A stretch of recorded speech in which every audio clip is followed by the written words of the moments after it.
For 1,000 years, humanity stood watch. Not because anyone asked them to. Not because some grand council of alien civilizations voted them into the role. It happened slowly. The way most important things in history happen quietly, without ceremony. Without anyone fully realizing what was being built until it was already there. It started after the succession wars of the Outer Belt. A conflict so brutal and so wide that entire star systems were reduced to debris fields. 17 civilizations fought over a stretch of resource-rich space between the Kelvari Nebula and the Drenash Corridor. The war lasted 60 years. When it ended, there was no clear winner. There were only survivors, and barely even that. Billions dead. Planets cracked open like eggs. Species on the edge of extinction fighting over the ruins of what they had destroyed. Humanity had been watching from the edges of the conflict zone. They were new to the galactic stage at that point, only 2 centuries out from their first contact event. Young, by every measurable standard. Barely trusted. Often dismissed. Most of the older civilizations referred to them as the late arrivals, and not kindly. But when the succession wars ended, it was humanity that moved first. No speeches, no political maneuvering, no demands for territory or resources in exchange for help. Human ships arrived carrying food, medicine, engineering crews, and construction materials. They set up field hospitals on broken moons. They negotiated ceasefires between factions who still had weapons pointed at each other. They stayed for years, quietly doing the work that no one else was willing to do. The Kelvari Accord was signed on a human vessel, not because humanity had the most power, but because every surviving faction agreed that they were the only ones no one hated. They had no stake in who won. They had no old grudges. They had shown up when things were worst and asked for nothing.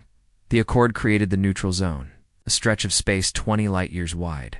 Declared off-limits to military operations, monitored by a joint observation network, and patrolled by a small peacekeeping force. Humanity was asked to lead that force. Again, not because anyone admired them, simply because no one objected. They took the role seriously. That was what the older civilizations never fully expected. Over the following decades, human engineers built the Watchtower Network 47 deep space. Observation stations positioned along the borders of 12 different civilizations. They weren't weapons platforms. They were eyes. Every movement of military tonnage, every unauthorized ship crossing into restricted space, every energy signature consistent with weapons testing, all of it logged, reported, and addressed. Not with aggression. With communication. With requests for explanation. With diplomatic pressure applied quietly and persistently until problems were resolved. It worked. That was the part that surprised everyone, including the humans. Centuries passed. The neutral zone held. Conflicts that might have escalated into full wars were caught early. Border disputes that had festered for generations were brought to negotiation tables. The peacekeeping fleet grew, not massively, but steadily. It never became an empire. It never tried to. Human commanders rotated out. New crews took over. The mission stayed the same. Watch, report, intervene only when necessary. And never, under any circumstances. Take a side. The younger civilizations that entered the galactic community in the centuries that followed knew. A different galaxy than the one that had existed before the Accord. They had never seen the succession wars. They had grown up with the neutral zone simply existing. The way someone grows up with roads and thinks roads have always been there. The peace felt permanent to them. It felt natural. The older civilizations knew better, or should have. The Drakeveth hegemony was one of the civilizations that had survived the succession wars. They had lost more than most. 3 of their colony worlds had been destroyed. Their population had been cut nearly in half. For 300 years, they had rebuilt in silence. Growing stronger, more consolidated, more unified around a single central doctrine. Never again, but never again. In the Drakeveth, political philosophy did not mean peace. It meant dominance. It meant ensuring that when the next war came, and they believed deeply and institutionally that the next war always came, the Drakeveth would be the ones left standing. For 500 years they had been patient. Patient while humanity built its watch stations. Patient while the neutral zone held. Patient while the other civilizations grew comfortable and soft behind the walls that human vigilance had built for them. The hegemony had spent those 500 years doing something specific. They had been mapping every human patrol route, every rotation cycle, every gap in the watchtower network's sensor coverage, however small. They had studied humanity the way a surgeon studies anatomy, not out of respect, but out of clinical necessity. They found their window. The attack came on what humans called Day Zero, though no one called it that until later. It was not a declaration of war. The Drakeveth did not send one. They believed declarations of war were a courtesy extended to enemies worthy of surviving the announcement. 17. Watchtower stations went dark in the same hour. Not destroyed, disabled, precisely and surgically. Using a signal disruption technology that the hegemony had spent 2 centuries developing in secret, the patrol fleet in Sector 9 received false position data for 6 hours before the system error was caught. By then, Drakeveth military columns were already moving through 3 separate corridors that had been assumed. Secure, the border world of Tessavon was the first to fall. It had a population of 400 million. It had no military garrison. It was inside the neutral zone. It had never needed one. The message to the Drakeveth, hegemony broadcast to the galactic community afterward, was precise and deliberate. They did not claim to be attacking humanity. They claimed to be reclaiming what had been taken from them during the succession wars. They framed their military movement as a correction of historical injustice. They were careful, intelligent, and very convincing to civilizations that had been at peace so long they had forgotten what aggression actually looked like up close. Several civilizations issued formal statements of concern. 2 requested emergency diplomatic sessions. 1 called for a review of the Kelvari Accords enforcement mechanisms. None of them moved there. Fleets. Admiral Sierra Vance received the report on Tessavon while she was in the middle of a routine strategic review aboard the ISV Endurance. She read it once, set it down, read it again. Then she did something that her staff would later describe as the calmest reaction to a catastrophic event any of them had ever witnessed. She stood up, walked to the observation window, and looked out at the stars for about 30 seconds. Then she turned around and said, very quietly, "Get me the Joint Command. All of them. Right now." There was something in her voice that her staff recognized. They had heard it described in history files, in old recordings, in accounts of human commanders going back centuries. It was not anger. It was not panic. It was something older and much harder to define, the sound of a species that had spent 1,000 years building something precious, and had just watched someone put a hand through it. The staff moved fast. They had trained for many scenarios. But looking at each other across the dim light of the command deck, more than one of them understood that what was coming next had no training scenario. Attached to it, humanity had kept the peace for 1,000 years. Someone had just ended it, and somewhere in the silence of deep space, 30 Drakeveth hegemony fleets were still moving. The joint command session lasted 11 minutes. That was what the rest of the galaxy could not understand. Later, when the records were made public, 11 minutes for a decision of that magnitude. No extended debate, no committees, no requests for additional information or time to consult with civilian leadership. 11 minutes, and then the room went quiet. And Admiral Vance closed the channel. The orders went out. The older human commanders in that room had spent their careers hoping this moment would never come. They had trained for it anyway, because that was what you did when you took the watch seriously. You prepared for the thing you prayed would never happen. And when it happened anyway, you did not waste time on grief. You moved. The mobilization order that went out in the hours after that meeting was not broadcast publicly. It did not need to be. Every human military installation in the galaxy received it. Simultaneously through the closed quantum link network, a communication system that had been built specifically for this scenario and had never been used before in its intended capacity. The signal was short, just a code string and a time stamp. Every commander who received it knew exactly what it meant and exactly what to do next, within 6 hours. The peacekeeping fleet had stopped being a peacekeeping fleet. The transformation was not loud. It did not look like what the other civilizations expected war preparation to look like. There were no dramatic public rallies, no sweeping political speeches, no visible staging of massive armadas in open space. Human commanders had always believed that the most dangerous military force was one that moved without announcement. So that was what they did. Deep in the shipyards of 4 different star systems, construction bays that had sat in standby mode for decades came online. The ships inside them were not patrol vessels. They were not observation platforms. They were something that had been designed, refined, and quietly improved for 500 years, the contingency fleet. Built for the scenario that the optimists said would never happen and the strategists said was inevitable.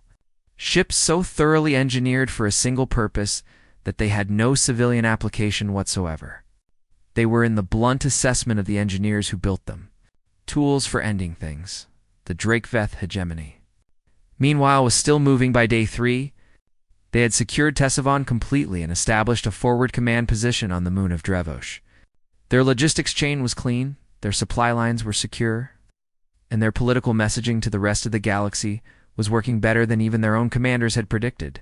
3 more civilizations had issued statements that effectively blamed humanity for the instability, suggesting that the peacekeeping structure had created unhealthy dependency, that the neutral zone had always been an imposition, that perhaps this moment was an opportunity to rethink the galactic order entirely. The hegemony's supreme commander, Varaxel, received these statements with quiet satisfaction. He had planned for this. The political isolation of humanity had been part of the strategy for 2 centuries. Not just the military strikes, those were almost secondary. The real objective was to ensure that when humanity responded, they would respond alone.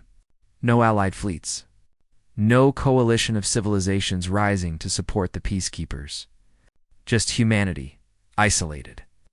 Facing a prepared enemy on their own, he genuinely believed he had achieved it. On day 5, the first Drakeveth patrol fleet encountered something unexpected in the Drenosh corridor. Their sensors picked up a single human vessel, a small one, a scout class, sitting stationary in the middle of the lane. No weapons powered, no aggressive posture. Just sitting there, they hailed it. After a short delay, a human officer appeared on the channel, young, calm, with a particular quality of stillness that senior Drakeveth commanders had started to associate with human military personnel. She identified herself, confirmed that, yes, she was aware of current hostilities, and then said something that the patrol commander found strange enough to log in detail. She said, "I'm here to give you account." The patrol commander asked what she meant. "We have confirmed the location of every Drakeveth military asset currently operating outside hegemony. Sovereign space," she said. "All 31 fleet groups. All forward logistics stations. All the supply convoys. We know where they are, and we know where they're going, and we know what they need to keep operating. I'm here to give you one opportunity to begin a withdrawal, because after this conversation, that option closes." The patrol commander told her that was not a threat he was going to take seriously from a single unarmed vessel. She nodded, as though she had expected exactly that answer. "I know," she said. "I just needed to make sure the offer was made. That matters to us. Goodbye." The channel closed. The scout vessel jumped to FTL and was gone. The patrol commander filed the encounter as a psychological operation and moved on.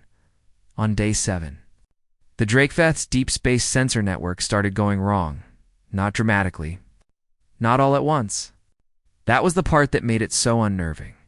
Individual sensors would simply stop reporting. A relay station would go offline and stay offline. A deep scan array would return corrupted data for 6 hours, clear up, and then go dark permanently. The patterns spread across 3 sectors over 48 hours, and hegemony analysts argued for a full day about whether it was a technical malfunction or deliberate action before the evidence became impossible to ignore. Someone was moving through their sensor network like a ghost. hitting specific nodes in a specific order that suggested with horrible clarity that whoever was doing it understood the network's architecture better than most of the engineers who had built it. Varaxel ordered a full tactical audit. What came back made him sit very still for a long time. In the gaps left by the disabled sensors, things were moving. The analysts could not get a clean read. That was the point of disabling the sensors in that order. But the mass shadow readings from adjacent systems, the gravitational rippled data from FTL transits, the trace energy signatures that bled through even after every precaution. When his analysts assembled all of it together and ran the projection models, the picture that emerged was not what any of them had expected. It was not a defensive formation assembling at humanity's borders. It was not a fleet gathering to protect human territory and wait.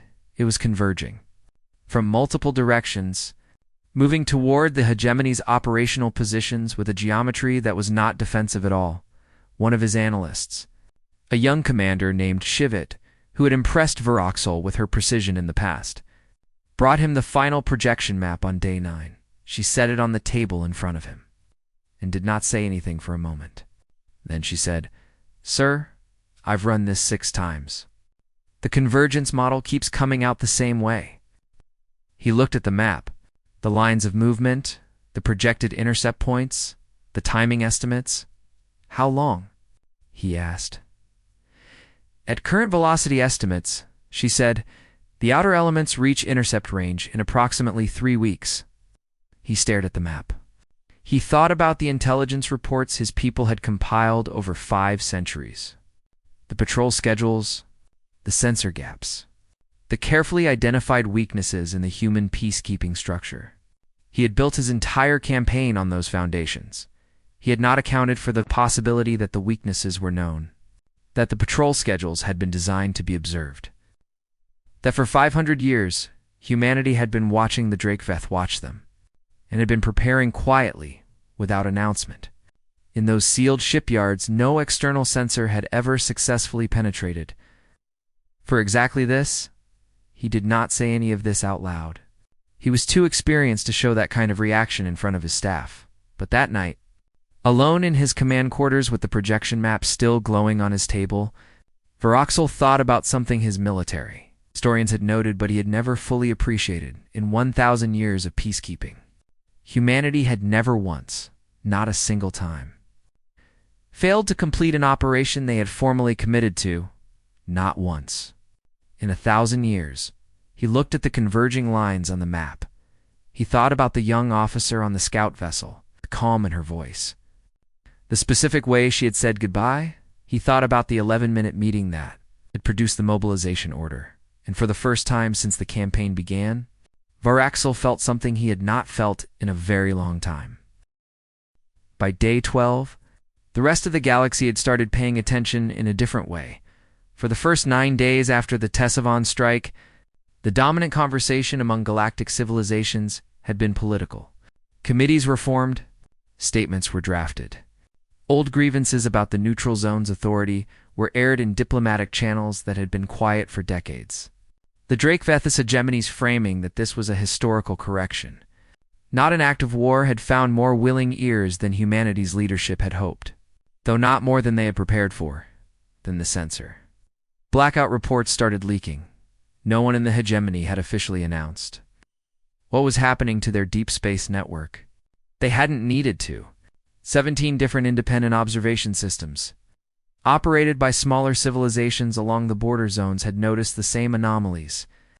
Ships registered 2 non-aligned species had reported unusual FTL wakes in sectors that were supposed to be empty. A merchant convoy near the Kelvari Nebula's edge had sent a routine position report that included, almost as an afterthought, a note that they had passed through a region of space that their instruments described as extremely crowded for something no one could see. The diplomatic chatter shifted tone almost. Overnight, ambassadors who had been carefully crafting neutral statements began asking their intelligence services for better information. 3 civilizations that had been quietly sympathetic to the hegemony's position suddenly found reasons to delay their formal public endorsements. the two that had called for a review of the Accord's enforcement mechanism stopped returning the Drake-Veth ambassador's communications.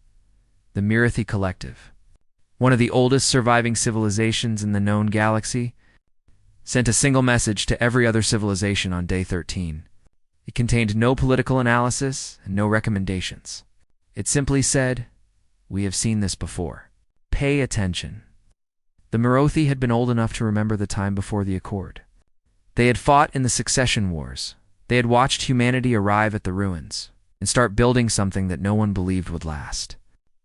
And they had spent the subsequent centuries doing what old civilizations do with uncomfortable knowledge. They had kept it quietly in case it was ever needed again.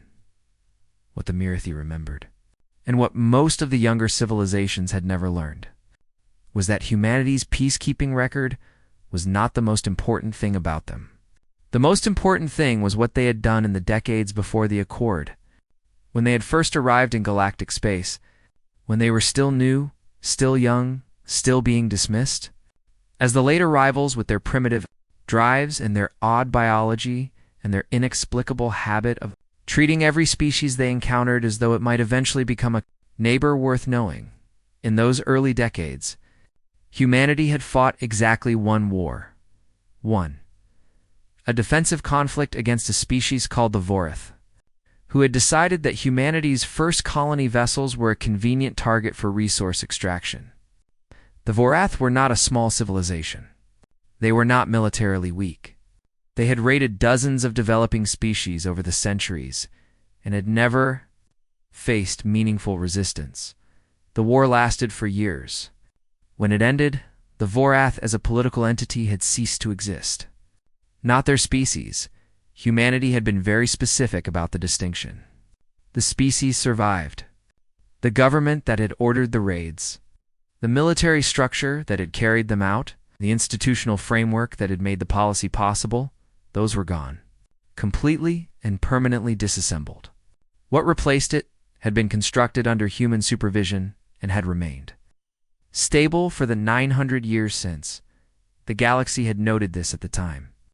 Then, over the centuries of peace, the note had faded. It had become a historical footnote, a curiosity from the early days before humanity settled into its peacekeeping identity. Most civilizations had come to think of the Vorath War as an anomaly, an overreaction from a young species that hadn't yet learned restraint. The Mirathi had never thought of it that way.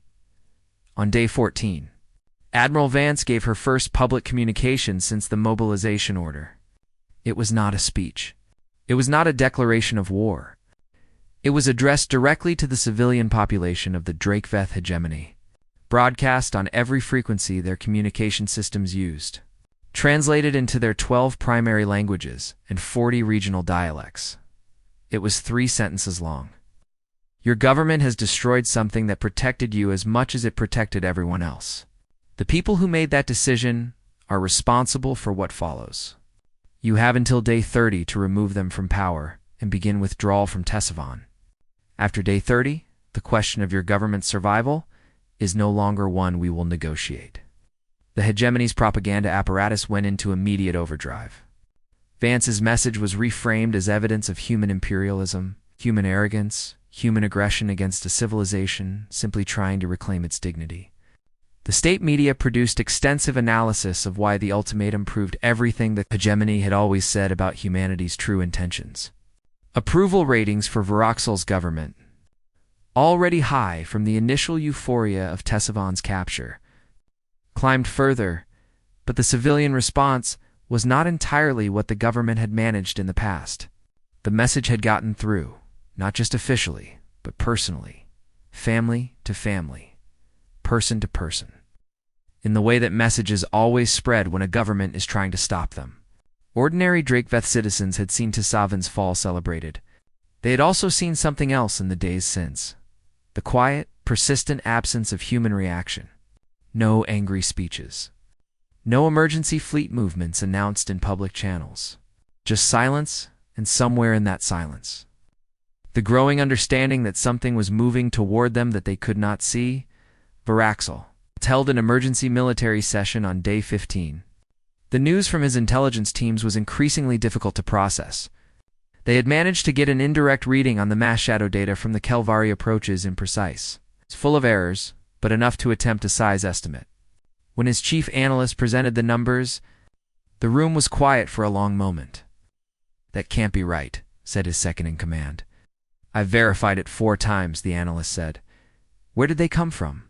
Someone else asked. "We've been watching their patrol deployments for centuries. Those numbers aren't consistent with what we know about their active fleet strength." The analyst looked at his data for a moment. Then he said, very carefully, "I think the correct interpretation is that we were watching what they allowed us to watch."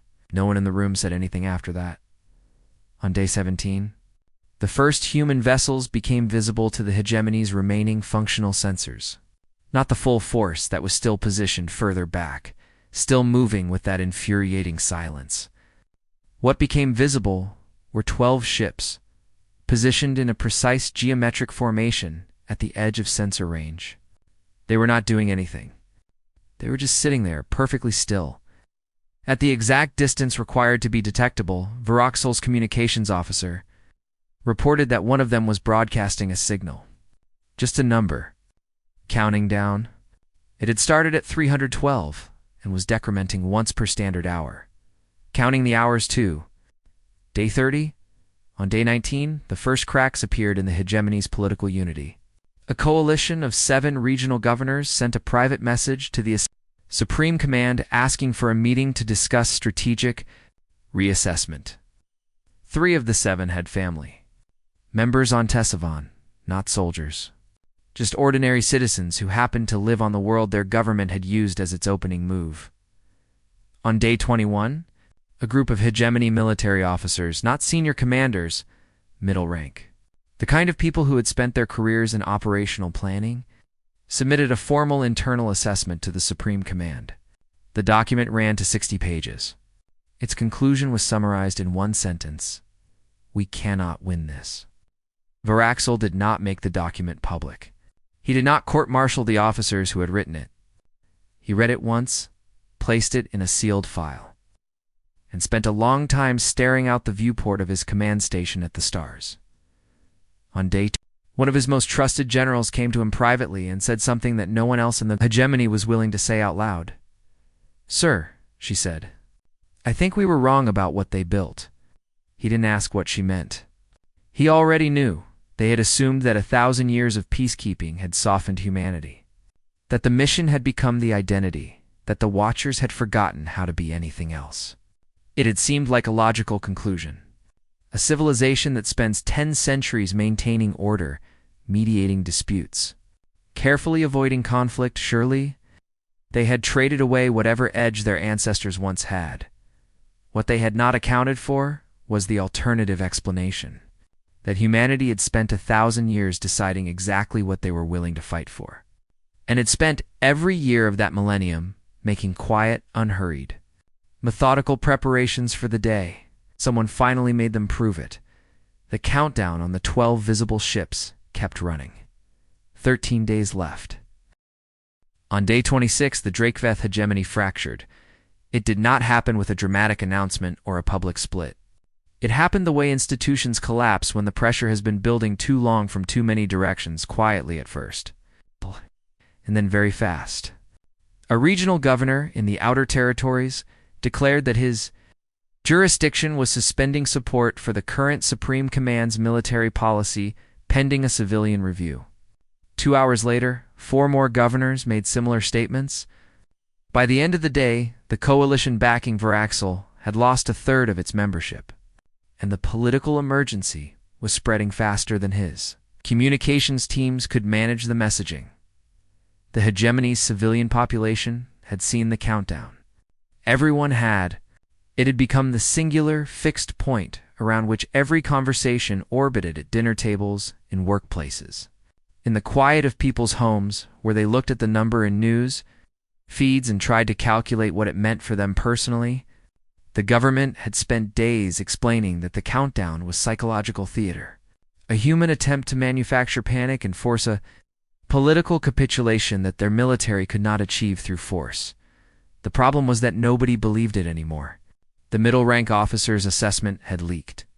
Not officially, Varexal had kept it sealed, but 60 people had written and reviewed that document, and every one of them had families and colleagues and neighbors. The conclusions spread through the hegemony's military community in whispers that became conversations that became common knowledge. We cannot win this. 6 words, and they carried a weight that no propaganda output could balance. The Ctesiphon question had also changed. In the first days after the strike, Ctesiphon had been a symbol of reclaimed dignity, of the hegemony refusing to remain diminished. But the world that had seemed so worth taking now sat in the middle of a shrinking calculation. The 400 million people living there were Drakeveth citizens. But they were citizens surrounded by a conflict they had not chosen and could not escape. Messages from Ctesiphon's population had begun circulating, personal messages, ordinary communications between families separated by distance. And the emotional content of those messages was not pride or solidarity. It was fear, and it was increasing. On day 27, Varexal held his last formal military session. He walked into the room and looked at his commanders and saw in their faces what he had been seeing for days in the mirror. The campaign had been built on a specific assumption that humanity was a structure, not a force. That if you removed the structure's key supports at the right moment, it would not be able to reassemble itself in time to matter. That the peacekeeping identity was the whole of what they were. And without the peacekeeping mission, they would be lost. That assumption had been wrong. He had known it was wrong since day 9 when the convergence model came back the same way for the 6th time. He had spent the 18 days since then asking himself how much of the intelligence his people had built over 5 centuries was accurate, and how much was what humanity had wanted them to see. And the more he examined it, the harder it became to find the line. He told his commanders the truth. He did not dress it up. He said that they had gone to war against a civilization that had 1,000 years of operational patience, and had been specifically preparing for this contingency for most of that time.